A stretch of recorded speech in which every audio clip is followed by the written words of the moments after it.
टाइमानो 7टा जाखाबाय सहैगोन ना सहैला मिथिला आं मा खालामगोनथाय। Hello everyone, welcome back to my channel. नोंथांमोनखौ आंनि गुबुन मोनसे गोदान भिडिअ बरायहरनाय जाबाय। आसा खालामो नोंथांमोना आंनि भिडिअखौ जोबजासिम नायलांगोन होननानै।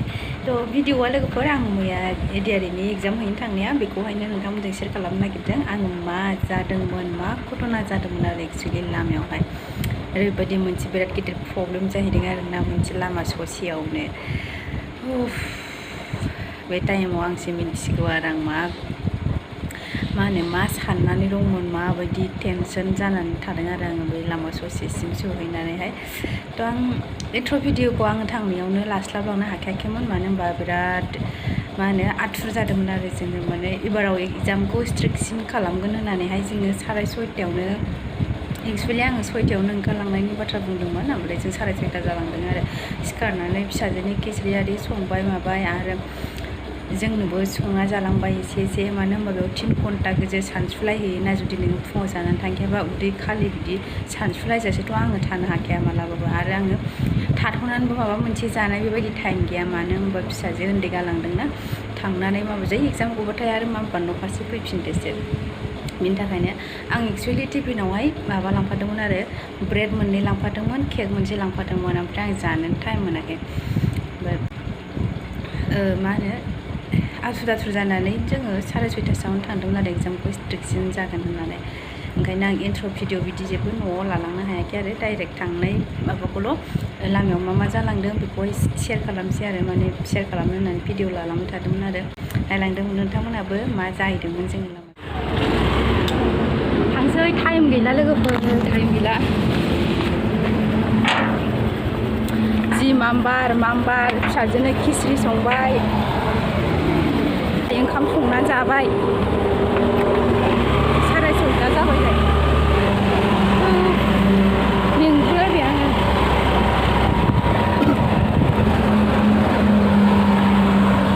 लामाया लांदां फुङावबाथाय।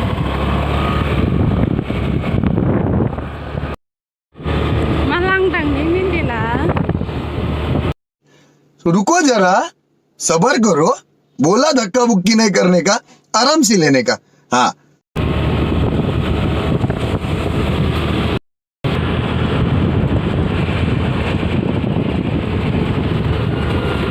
मा जानानै जोंहा एखे थावानो जोबना होबायब्रा लामा ससेयावनो। मा जाबावगोन दाना? ओमफ्राय ओरैबायदि माथा खाराबना बियो, मानसिया थावखौनो सोनानै दोनाखै आरो गारियाव। आसुरित जा रागा जोंनो ओंखारबाय आङो, बिदिखि खालामबायो सोरबाखि।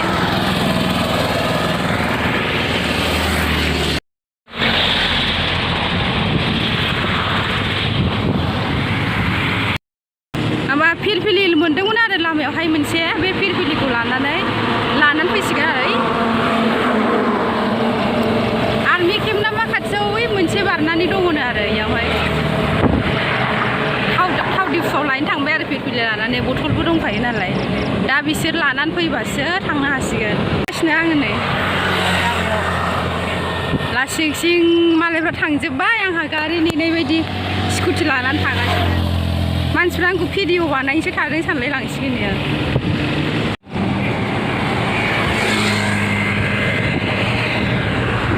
थांगासिनो मालायफ्रा।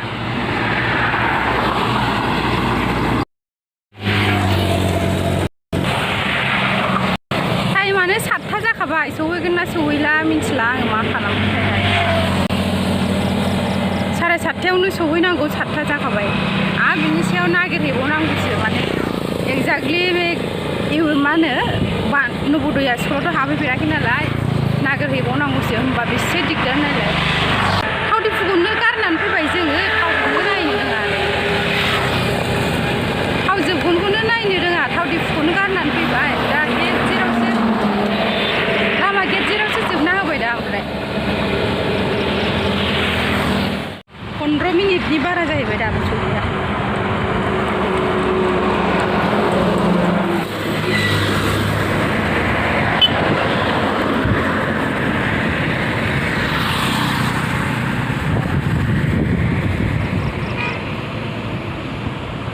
सफैबाय नै दासो, 7:30 जाखानोसै।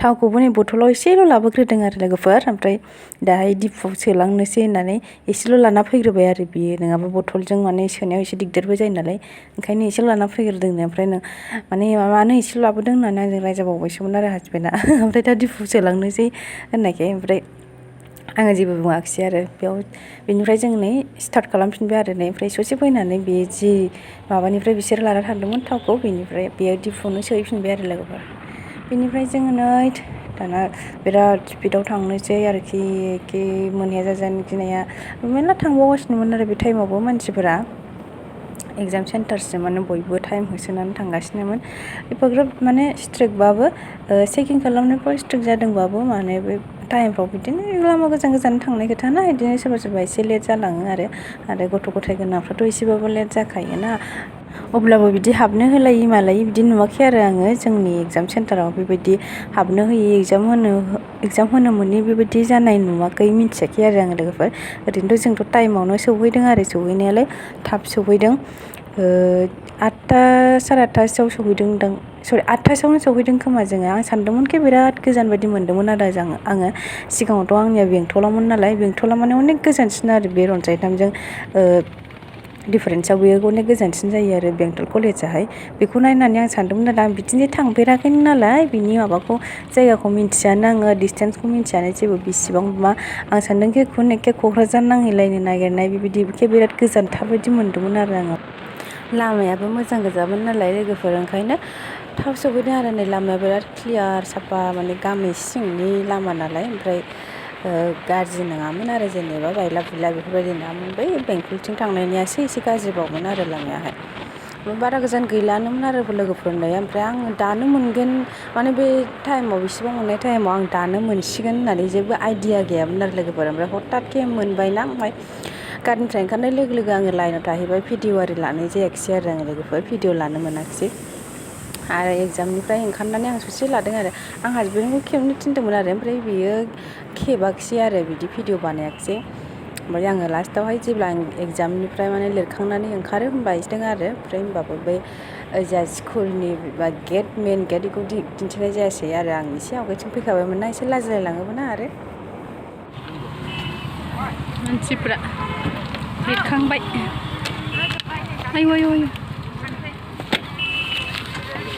थेंक इउ स' माच लोगोफोर आंनि भिडिअखौ जोबजासिम नायनायनि थाखाय दिनैनि थाखाय बेखिनियानो बाय बाय